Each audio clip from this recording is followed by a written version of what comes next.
Well, hey there, everyone. Happy Wednesday, May 27th. Happy hump day.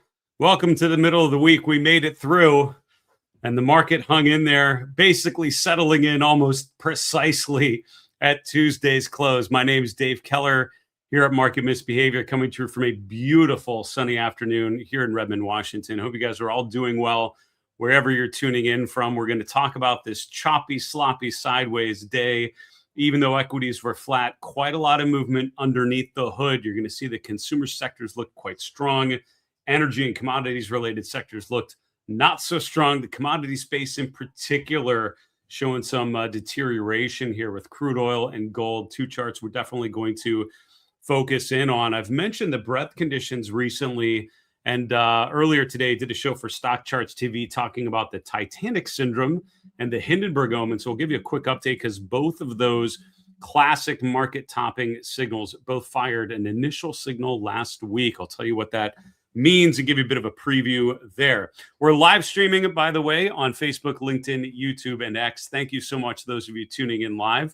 Great to have you here. Please ask questions all along the way.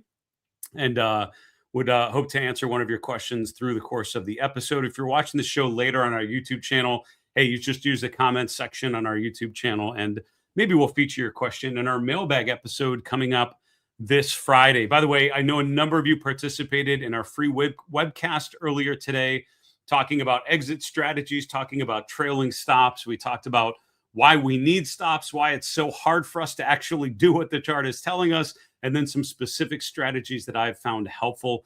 It's not too late if you want to check out the replay. Go to marketmisbehavior.com/exit, and you can check out the replay through the end of this month, through the end of May. All right, here's the story. The S&P chopped around. It moved up, it moved down, but by the end, not too far from Tuesday's close. The S&P settled in right around 75.20. That's literally $1.24 away from yesterday's close. That is a less than 0.1% kind of move. The Nasdaq composite also equally as quiet. The Dow the strongest. Now, yesterday we had the Dow down while the other indexes were up. So today the Dow recovering a little bit better. Mid caps and small caps, nothing really having a significant move today. On the equity side, this was a fairly quiet day, I would say, at the index level. I would say at the sector level, there's some movements I'm going to want to share with you, particularly consumer, particularly energy, and some others in the middle. But with the indexes remaining fairly stable, with the volatility feeling, relatively low, not surprisingly, the VIX is really starting to draw down here. The VIX is getting down towards 16, which is, kind of getting down toward the lowest levels we tend to see, even during the bull market phase, right? During a low volatility bull market, we do see the VIX occasionally get down into like the mid-teens. It rarely gets down to like the low teens. I don't know if I've seen it get to the single digits. I don't think that's actually, nothing comes to mind there. I'd probably look at the chart, of course, and look at the deep history, but very, very rare. Kind of mid-teens is about as low as you ever see this indicator, even during like a 2021 kind of bull market phase. So this is about as constructive as the indicator tends to get. Unless the VIX starts to spike above 20, volatility is low. Options market telling you not much to worry about. That's where we're at here as we wrap the month of May, going into June. Looking at the interest rate environment, again, fairly quiet day across the board here. The market's sort of in a wait and see mode, kind of sitting on its hands, I guess. The yield curve generally drifted lower, particularly further out in the curve. The 10-year point, remains below 4.5%. The long bond is threatening 5% here. The short end of the curve is continuing to come up. So we saw that flattening of the yield curve. I think on yesterday's episode, we showed that 2's 10 spread, which is kind of, going down as the yield curve is essentially flattening out. Usually not great for financials. So I guess not surprising to see financials down toward the lower end of the leaderboard here today. The dollar index really didn't change much at all. Relatively quiet there in the currency markets. The action today, the noise today was in two other markets. It was in commodities and it was in crypto. We'll talk about each of those here for a moment. The commodity space generally moving lower. The UNG, which is a natural gas ETF, actually was in the green today, but everything else was down. Crude oil prices down on implications or expectations that we may get some sort of ceasefire. I guess we already have one of those, whatever the next step would be, some sort of treaty or arrangement or memorandum of something that would suggest an evolving of or an evolution of the situation there. Markets this week taking that as pretty much a positive sign for risk assets and a negative sign for crude oil prices. Those, of course, have been elevated since the hostilities really erupted. So crude oil down a little bit. The USO is pushing 130. That's down almost 4.5% from Tuesday's close. Gold and silver also moving lower. So a bit of a divergence between gold and silver and then equities. Equities basically remained relatively flat for the day. Gold and silver kind of continuing that risk off move. The chart of gold really close to looking like a not great chart. And arguably it's kind of at an okay level at this particular moment. The 200-day moving average is going to get into play here on the GLD, and we'll look at that here in a few moments. On the cryptocurrency side, not all of them were down, but the most important ones have been. Bitcoin continuing to break down through moving average support. We're down threatening 75K. We did briefly go below there through the course of the trading day today. Currently down about 1% from where we were during yesterday's show. You can see Ethereum prices down as well. The rest of them kind of mixed, I guess, on today's session. Looking at the 11 S&P sectors, and I feel like this is what we saw yesterday, kind of flipped, right? Kind of flat. On the top side, we have consumer discretionary and consumer staples, both up over 1%. The XLY consumer discretionary, by far the best performer, up 1.8% for the day. So offense still outperforming defense, but a fairly defensive sector. Consumer staples looking pretty good. What's interesting is beverages come to mind in particular, as charts like Coke, ticker KO, having some pretty constructive action there. On the downside, energy moving lower. That's in line with oil prices coming down. So the XLE was down 1.5%. You're going to see on the heat map, which we'll review here in a little bit, that's one of the less ideal charts out there sector-wise. The financial sector down as well, 0.8%. Flattening yield curve generally tends to put pressure on banks, particularly regional banks that are really kind of, their business model is basically the shape of the yield curve. So a flatter inverted yield curve just makes it a less ideal situation there. Then utilities and technology both down. And technology, while it's just one of the sectors on this list, it's almost 40% of the way to the S&P. So this one sector and where it is tells you a lot about what kind of day it is. And with technology back down toward the lower end of the list today, it's just not going to be a great update for stocks. So with industrials flat, it's literally a coin flip. 5 sectors up, 5 sectors down, 1 dead even, literally unchanged from yesterday. All right, breadth data was relatively quiet as well. So we can see on the New York Stock Exchange, 52% advancers to 46% decliners. On the S&P, just kind of flipped, 48 up, 52% down. The breadth in small cap was the best, but all of this is still pretty neutral. So this really was kind of a quiet, neutral day. The S&P, the Nasdaq didn't really continue in the recent uptrend phase. It was sort of a stalled out benchmark as it was hit or miss between the 11 S&P sectors. Looking at the Magnificent Seven and Friends, and if you have suggestions about a new moniker for this group of stocks, I'm all ears. Magnificent Seven doesn't seem so appropriate anymore, so I'll keep thinking. At one point, I remember talking about the fan mag stocks. It was like Facebook, Amazon, Netflix, Microsoft, Microsoft, Apple, Google. I think that was the fan mag. That was a good one. I remember that one a couple years ago. We'll keep thinking. But for what it's worth, Meta, which has been arguably the worst of this group of charts. I mean, Microsoft and Meta have been the two weakest charts out of this list. Meta actually up 3.7% today. Amazon and Tesla both up as well. And that's what's helping the consumer discretionary to be up at the top of the list. And then Nvidia, the worst performer. Nvidia, breaking the 21-day EMA this week, breaking trendline support. If you watched our webcast earlier today, do you remember talking about the 21-day EMA as that initial stop? Nvidia's broken it. So we'll look at that chart in a little bit, maybe apply some of the things we talked about in the webcast earlier today. All right, looks like we're live streaming just fine on these different platforms: Facebook, LinkedIn, YouTube, and X. Thanks so much for those of you tuning in live. Please ask questions on any of those platforms. If you can drop a comment, I can see it here as we go. If you're watching the show later on our YouTube channel, thanks so much for watching.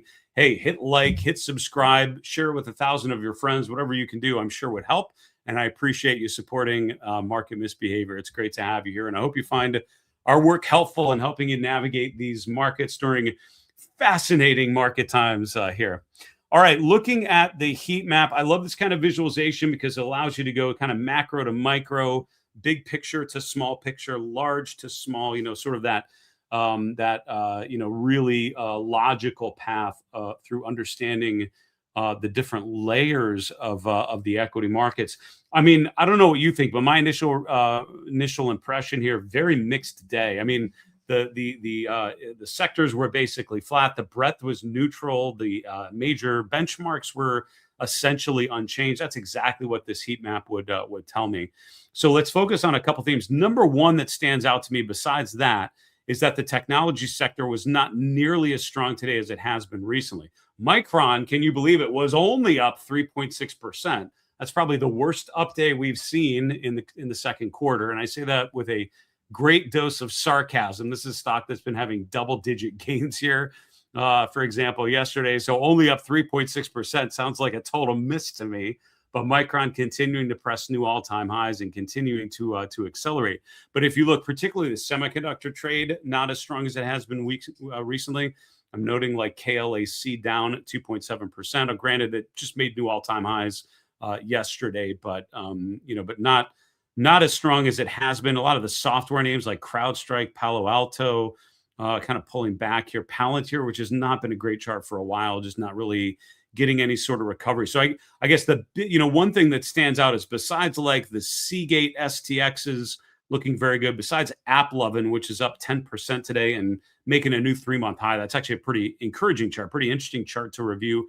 I believe I grabbed that to review later, and if not, I'll try to make a note to go back to it because it's a pretty interesting one. But I would say the lack of participation in technology today is a noticeable difference from what we've seen in a lot of recent days. And where technology kind of lightening up today, consumer discretionary becoming a really interesting set of charts this week. We start, of course, with Amazon, which is now rotating back to retest previous all-time highs. Stocks like Amazon, Nvidia, Broadcom have all been pulling back earlier in the month of March. Amazon actually bouncing higher and starting to rotate up, which is pretty good. Travel tourism kind of names looking better and better. Marriott made a new all-time high today. Cruise lines like CCL, nowhere near new all-time highs, but bouncing off of major lows. Carnival sort of creating a clear support around 24, kind of bouncing up to the upside. The gambling names, that was actually one of the better groups today. Might have actually been the best performing Dow group today. These charts are actually very mixed. MGM stands out as the only one really breaking out to new highs today. Charts like Wynn, Las Vegas Sands, ticker LVS, are still pretty bad charts, but all of them today kind of moving higher. So second major theme to think about if you're just taking a look at the markets now would be consumer names, particularly consumer discretionary, looking stronger than they have been here recently. The other one that's really interesting is that consumer staples actually did quite well along with consumer discretionary. It's not often that we see the two consumer sectors at the top of the list. Some of the big box retailers like Walmart and Costco sort of have failed this week to after making new highs into the long holiday weekend, kind of pulling back a bit. But it's some of the other names that are looking better. Beverages like Coca-Cola stand out as some of the better charts that I would highlight for you in this particular sector. Monster in that same beverages group doing well. Also, Target kind of looking like Amazon, kind of pushing back toward those previous all-time highs. So it's kind of hit or miss within the consumer staples sector. But I would say today, some interesting upward moves there. I highlighted the energy sector not looking particularly good, and we're certainly seeing pullbacks. Charts like Williams, WMB, it's a pipeline name, made a new all-time high earlier in the month of March. It's not a bad chart. I mean, it's just kind of making a higher low for now. But a lot of these are pulling back this week. And a lot of that, of course, tied to crude oil prices coming down. Charts like Halliburton are still making higher highs and higher lows. So I would say the trend, generally speaking, certainly on the medium term and long term timeframes, are still okay, but they're showing some weakness there. I think that's all. Now I have to shout out to industrials, right? So things like UNP, it's one of the railroad names, making a new all-time high today. I think that's pretty important. Some of the logistics names, some of the freight names, shipping companies like FedEx and UPS, both popping higher. Between the two, FedEx definitely the better chart with FDX powering above $400 a share today, and UPS is still kind of more in a coil pattern, more sort of in a sideways trend. And airlines like Delta, United, and Southwest all having pretty good up days as well. Most of those charts, I would say, still questionable at best, but starting to see some improvement there. It's so there you go. That's sort of some of the high level takeaways looking at the stock level. We're going to highlight some charts here in a moment. Before we do, though, I want to give a shout out to one of our longtime partners, Koifin. Quick shout out to my friends over there. If you're a financial advisor in particular and looking for a more efficient way to research markets, to analyze portfolios, and prepare for meetings with clients, Koifin could definitely be worth a look. What stands out to me, having spent a lot of time at the platform, great charting, good portfolio tools, market dashboards, really sharp visuals, really designed to help you simplify complex market themes for your clients. I know a number of advisors that have incorporated Koifin into their daily workflow. They found it incredibly valuable. If you want to check it out for yourself, you can get 20% off using my link at marketmisbehavior.com/Koifin. And again, a lot of great tools in there for investors if you're an individual investor, but for advisors in particular, they have some really good reporting and features designed to really help you enrich your relationship with clients. Again, check it out at marketmisbehavior.com/Koifin. Use that link. You get 20% off a new account, and it helps me make Market Misbehavior awesome. All right, let's look at some charts together, shall we? So the S&P made a new all-time high yesterday on an intraday basis. The S&P 500 made a new all-time closing high yesterday as well. Today, we did close a little bit higher, slightly, to 75.20 for the first time in history. One of the things that I'm observing on the daily chart of the S&P, because we review this every day, I don't think this is new news, but it's worth noting that the momentum is not as particularly strong. I mean, we'll see what happens. And if we surge higher and the momentum continues, this isn't going to be much of a divergence, but kind of noticing this as a potential divergence where the S&P and the Nasdaq are making new highs, but the momentum not as strong as it was back in the second week in in May. That's when we were accelerating above 74.50, getting up to 7,500 for the first time. So kind of pushing slightly above those levels on weaker momentum. Still an open question. I don't think that's confirmed just yet, but something we're watching for. As a tactical level, again, if you watched our webcast earlier today, you can probably assume or probably understand why I would highlight 73.50 as an initial level of support, right? Sort of an initial stop. We got the 21-day exponential moving average right there. Look how that lines up with the recent swing lows from earlier this month. So we've had a number of pullbacks right to that 73.50 level before we rotate higher. So any sort of pullback, that's where I would be looking for an initial level of support. We'll see what happens beyond there, but something to watch. So for now, trend is good. Momentum not as ideal as I'd want at this particular moment. Plenty of space down to some initial stops by my reading. You know, breadth conditions kind of mixed today, really sort of neutral, but the general trend in breadth has been improving in the last week. Earlier in the month of May, and here we're looking at the new 52-week highs and lows on the New York Stock Exchange, and then the bottom panel, new 52-week highs and lows on the S&P 500. Look back here in mid-May. We've got more new lows than new highs in the S&P 500, and a lot of both.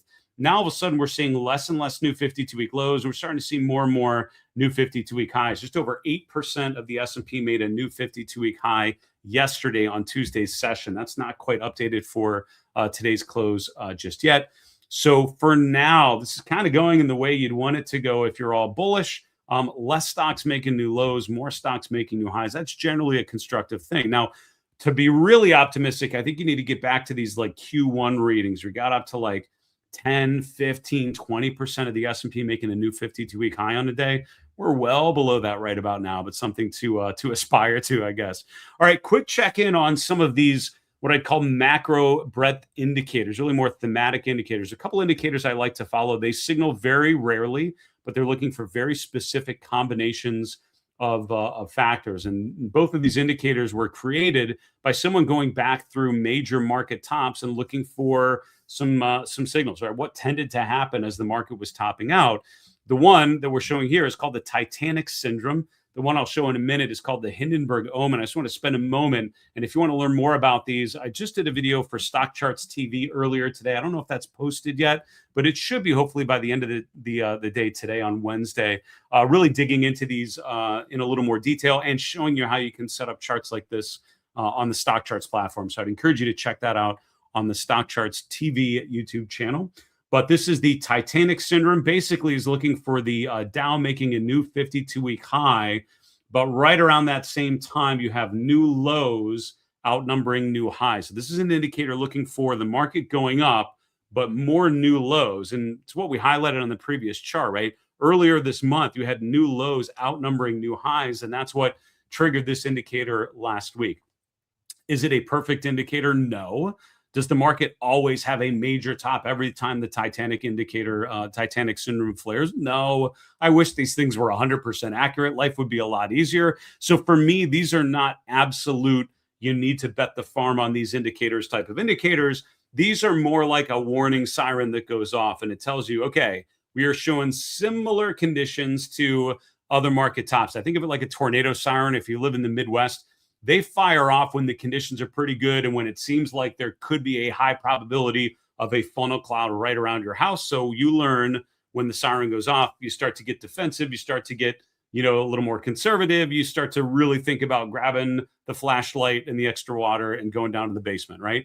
So I think these indicators are starting to have those initial siren types of things. Skies are still okay, but it's starting to look similar to previous kind of tornado experiences. Here's the Hindenburg Omen. This is a little more complicated, but basically it's looking for the market to be in an uptrend, looking for new highs and new lows to expand, and looking for short-term breadth to turn negative. And the McClellan oscillator is the indicator used for that. At the bottom, this is tracking the three components of the Hindenburg Omen last week. I think that was on Thursday of last week. All three of these triggered where we were in an uptrend. We had enough new highs and new lows, and the McClellan oscillator was below zero. This indicator needs to have multiple firings within 1 month. So the clock started last week. We've got through, mid-late June to have another firing of that indicator. We have had a couple signals from the Hindenburg Omen in Q4 of last year, in Q1 of this year. Hasn't been much of a drawdown after either of those signals. But again, this is a warning sign I have learned not to ignore, because other times it's been really valuable and has helped me avoid some really painful bear market phases like 2022. So the tornado siren's starting to go off here. We'll continue to track these, and certainly with the Hindenburg Omen, let you know if there's another firing here. Again, on Stock Charts TV, I just did a video going a lot more detail through the construction of those indicators if what I just described sounded interesting to you. Here's the story for gold, right? Gold we've been talking about, and this is the GLD, by the way, that we're looking at. Gold has been in a sideways pattern, right? And since this gap, these gaps here in March, we bottomed out around $400 a share for the GLD, and then we bounced higher to test the 50-day moving average from below here in April and then in early May. From there, we're not doing well, right? Because we're making a little pattern of lower highs and lower lows. And now we're kind of to the final support. We are down to the 200-day moving average, just about $400 a share. That also lines up with those March swings lows. I think this gets below 400. I think all bets are off. I think this is a downtrend. Personally, I would be lightening up my own gold position, of which I still have one in my own portfolios. When we're in kind of moving average limbo between a declining 50-day and then an ascending 200-day, things are still okay. They're not great, but they're okay. And I would say below 400 on the GLD, that's more of a not okay. The momentum has not been good. The trend has been weak. We've been going sideways, but now we're starting to rotate lower. 400 is where I have an alert set on that. We'll keep watching that one. But for now, I'm ready to start lightening up on gold if that would break down. To be totally honest, I will always tell you in terms of disclosures, I'm always going to have some gold because I never really completely sell that position. I always have something because I find it's a really good way to diversify away from equities and other things. The correlations are just low enough that I think it makes sense. But there are times when I want to add a lot of gold because the chart is good, like it was in 2025. There are times like this where you're close to a sign of lightening up that position. So I think we're right about there. Here's what's happening from a technical perspective on the chart of crude oil. I mean, really, it's been sideways. This is when events really accelerated. Right, March is when we had the attacks in Iran, U.S. and Iran getting drawn into the big conflict, and sort of all the headlines that have happened since then have caused all this volatility on the chart of crude oil. This is WTI Cushing, which is the main U.S. Crude oil benchmark. And if you look at the chart, I mean, it's really been fluctuating from the low 80s up to about 115, 120 on the upper end. We've really just been kind of oscillating within that range. We're getting back down to the lower end of this range. Now, I've already seen some comments talking about where, surprised that crude oil is as low as it is. I would generally tend to agree. I would say that the headlines I'm reading, I mean, it sort of depends, to be honest with you, probably depends on what source you have for news. And I know some news outlets are probably portraying things in a much less optimal situation there. Others are portraying things in a very positive situation. I think it's one of the dangerous parts of the way that most of us get news. There tends to be some sort of bias in a lot of those. But for what it's worth, right? I mean, the markets are a great way of sort of aggregating all of that and just what are investors thinking about crude oil. And so crude oil is coming down, which basically implies optimism that what's happening in the Middle East will not disrupt the supplies of crude oil, and that the implications will not be as drawn out or as painful as some may have feared. As always, I'll tell you, we're one bad headline away from this thing spiking back up, which is why I would still consider crude oil and the energy sector as a fairly volatile play right about now. Again, from a technical perspective, we've broken below the 50-day moving average, and I think that's something that's changed just in the last week. We had a couple pullbacks to the 50-day, but this is different. And so I think remaining below the 50-day, not great. There's a big space down to the 200-day moving average. That's down around $72 a barrel, which is really far away right from there. So I don't think waiting for the 200-day is a really good option here. So, getting down to around $80 a barrel is still kind of okay within this technical framework, but anything below that, I think this chart is a really distributive chart. So from a technical perspective, we're kind of at the lower end of the range. This is going to be a macro story as always. We'll see if it's able to hold support. Speaking of something not holding support, here's Nvidia. We talked during the webcast earlier today about using the 21-day EMA as a great way of just assessing short-term pullbacks and determining what sort of move is enough to start to think that the uptrend may be in jeopardy. We drew that heavy pink trend line recently just to highlight the general shape of the move off of the March low through April and May. We've been making higher highs and higher lows. And while we're still potentially making a higher low, we've now broken through the trend line. We've now broken below the 21-day EMA. Today, we closed below it. And in the webcast, we talked about follow through. So I would say tomorrow, do we get further distribution? And if so, I would say hard to believe that Nvidia is in a great structural position at that point. That sort of unlocks a move to further deterioration. The RSI is right at 50, which is kind of the lower end of where it's been since the end of March. So I think breaking much below there, and certainly breaking below an RSI of 40 would be a very bearish development here. I mean, as an initial stop, we're kind of right there. We're starting to break those initial levels. On the other side, you have some software named strictly AppLovin making a new 3-month high. I ran a scan for 3-month highs earlier today, shared some charts and ideas with my market misbehavior premium members, and AppLovin was one of those names that came up on the list. Breaking back above the 200-day. We actually broke below the 200-day back in January, had a failed test of it here in March. We tested it again yesterday. Today, closing above. We get a bullish follow-through day tomorrow. I think that's a great chart getting better, and I like that rotation from distribution to accumulation. Fox is another one. This is obviously a media name. I love the breakout above the 200-day, the pullback to the 200-day, a new swing high, another test of the 200-day, and it's starting to rotate higher here. The momentum is pretty good. Higher highs and higher lows. I like that bounce off of the 200-day. I would say at this point, innocent until proven guilty. Not all of the gambling stocks look great. Some of them look better than others. Some of them are still, I would say, not in a particularly strong technical position. But Penn, ticker PENN, also appeared on my new 3-month highs list. It actually broke above previous swing highs, just above $18, and then pulled back to the 200-day. We've now recovered to that previous swing high. We're breaking higher. So I like the breakout, stronger momentum, improving relative strength if that continues.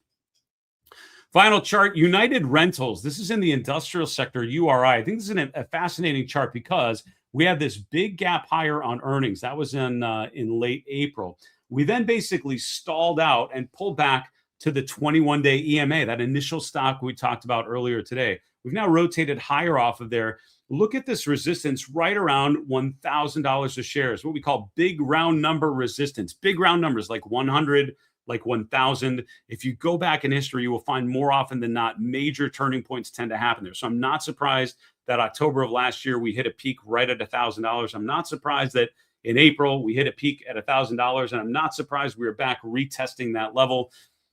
This stock above 1,000, onward and ever upward, right? Good breakout, and the gap on earnings, the pullback, maybe setting up, building momentum, ready for a new breakout to the upside. I have an alert set for a move above 1,000.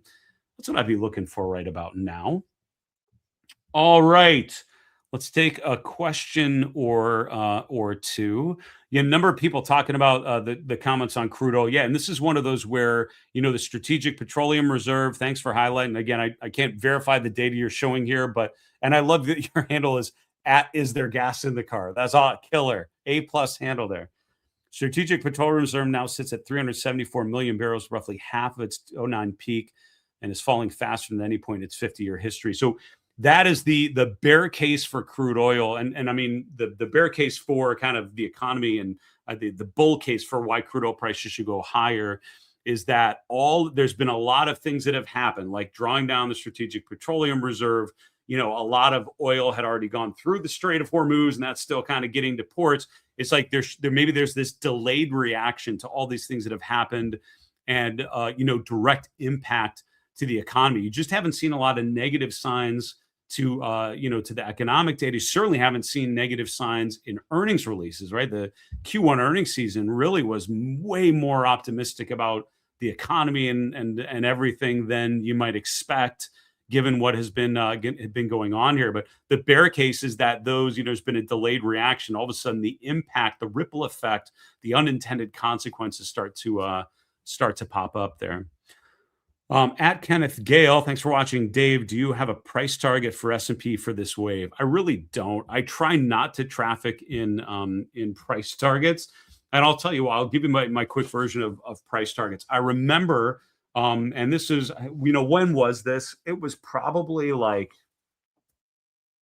I don't know, 2013, maybe 2014. This is when the market kind of went through the financial crisis, sold off pretty aggressively, kind of rotated higher, and then you finally made new all-time highs, and then the uptrend started to continue. Like 2014, really good year, following through on that breakout. And I remember a chart I was looking at, I forget the stock, but I remember going into a portfolio manager's office at Fidelity and saying, hey, we got to this objective, we should lighten up our position. And he kind of stopped and he looked at me, he's like, that's my best stock. I'm making a killing on that name. There's absolutely no way I'm going to sell that position. And I kind of had a good, philosophical debate with him about trend following and about the benefits of staying right as long as possible. And he made the argument, which really resonated with me, that the best names, those are the ones I want to continue to focus on and build a portfolio around those core positions. It's a Peter Lynch mentality, right? Of finding great stocks and just letting them run. The names you want to trim are the ones that are your losers. So Peter Lynch famously in his books talks about, if you sell your winners and double down on your losers, it's like pulling your flowers and watering your weeds. We want to do the opposite. We want to lean into our best performers. So that is a long-winded way of saying, no, I don't traffic too much in price targets. I would say for me, it's more about the trend. My market trend model tells me with absolutely no question, the S&P 500 is in a primary uptrend. As long as that uptrend remains in place, I'm going to remain fairly constructive on risk assets. That's where we're at today. Folks, hey, thanks so much for watching today. Hope this helped update you on what's happening in the markets and some of the key charts that I will be following to try to assess any changes in that picture. As always, you're welcome to drop questions on our YouTube channel. We're planning a mailbag episode on Friday, and we'd love to address your question on your show there. In the meantime, have a fantastic evening. And remember, it's always a good time to own good charts. Take care, folks.